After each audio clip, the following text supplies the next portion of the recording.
Does child development affect how kids adjust to divorce? Yes. I mean, there's, different ages and stages, right? And the things that we go through during those will impact. And this is a difficult thing for, like I said, if it's valuable, it's going to feel bad to lose it, right? And so, the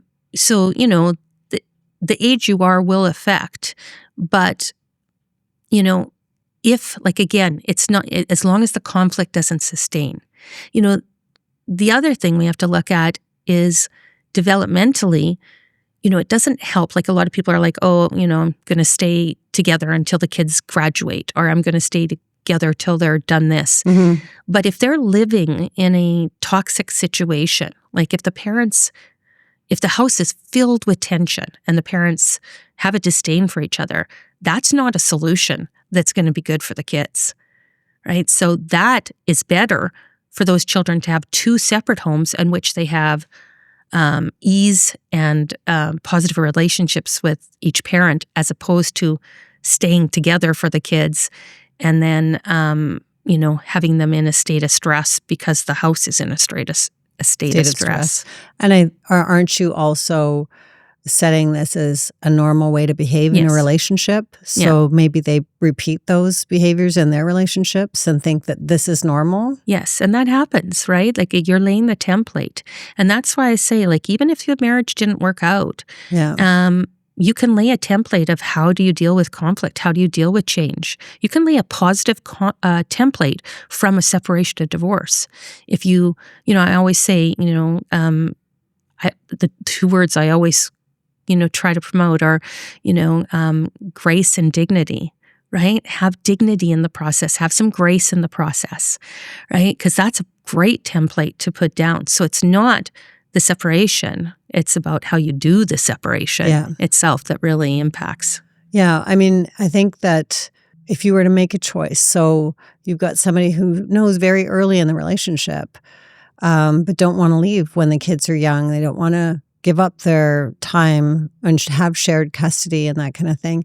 What would you say, is it better to take that shared custody situation and show your children that how to be happy and how to thrive post-divorce, or is it better to stay?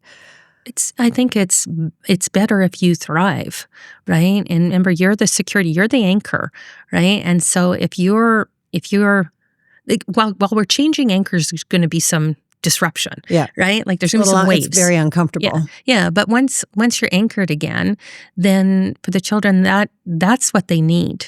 And they, like I said, that doesn't actually, the statistics are very low for if that has a negative impact, because it's barely has a negative impact on them. It's much more the conflict. That's the thing that always skews the stats. So when we look at the stats of divorce, children have higher risk for a lot of things, right? It could be drug use, promiscuity, it could be depression, anxiety, cutting, it could be all sorts of things, all these terrible things that we look at and we go, oh my God, I don't want my children to go through that, right? So if I get a divorce, they're going to go through that. But that's not actually accurate. Those stats are skewed by the people that have the high conflict.